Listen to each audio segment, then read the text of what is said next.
छत्रपती संभाजीनगर शहरातील मध्यवर्ती बसस्थानकात काही दिवसांपूर्वी 15 लाख रुपयांची जबरी चोरी झाल्याची घटना घडली होती। तर ही चोरी करणाऱ्या चोरट्यांना गुन्हे शाखेने हैदराबाद येथील चारमिनार परिसरातून ताब्यात घेतले। जवळपास 6 लाख रुपयांची रिकव्हरी करत त्या चोरट्यांना क्रांतीचौक पोलिसांच्या स्वाधीन केले। जया नारायण या महिला काही दिवसांपूर्वी पुण्याला जाण्यासाठी शहरातील मध्यवर्ती बसस्थानकात आल्या होत्या। त्यावेळी बसमध्ये चढत असताना त्यांच्या बॅगेतून चोरट्याने जवळपास 15 लाख रुपयांचा सोन्याचा ऐवज लंपास केला होता। तर या प्रकरणी क्रांतीचौक पोलीस ठाण्यात गुन्हा दाखल करण्यात आला होता।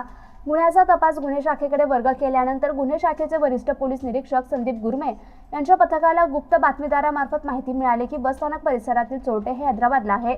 तर तांत्रिकदृष्ट्या देखील तपास केला असता चोरट्यांना हैदराबाद येथील चारमिनार परिसरातून ताब्यात घेण्यात आलं।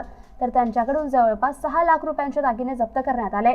सुलताना बेगम असीम खान उर्फ रशीद खान पठाण, राहणार चारमिनार, हैदराबाद, तेलंगणा राज्य, शेख इर्शाद शेख कदीर, राहणार कपिल बुद्ध विहाराजवळ गरम पाणी, छत्रपती संभाजीनगर, मॉरिसन ॲरिसन दिवे, राहणार ख्रिस्तीनगर छावणी, छत्रपती संभाजीनगर अशी या चोरट्यांची नावे असून या प्रकरणाचा पुढील तपास क्रांतीचौक पोलीस करतात।